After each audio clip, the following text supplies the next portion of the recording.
वडिलांना न्याय मिळण्यासाठी आरोपीला कठोरात कठोर शिक्षा द्या. कराड शरण आल्यानंतर संतोष देशमुख यांच्या मुलीची ही प्रतिक्रिया.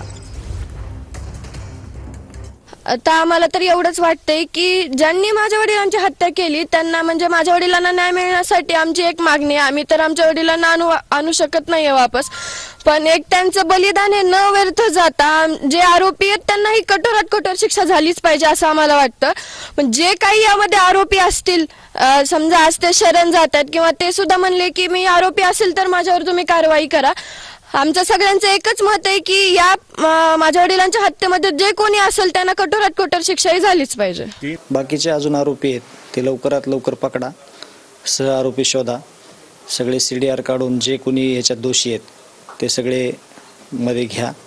आणि ज्याप्रमाणे मुख्यमंत्री साहेबांनी सभागृहात आश्वस्त केलं तर सगळ्यांना, समाजाला, महाराष्ट्राला आश्वासित केलं की ह्याच्यातून कोणी सोडणार नाही, कोणी असू द्या, जे आरोपी आहेत त्यांना शिक्षा देणार, त्यावर आम्ही म्हणजे त्या गोष्टी आमच्या लक्षात आहेत, त्यावर ही कारवाई चालू आहे. पुढील कारवाई पण लवकरात लवकर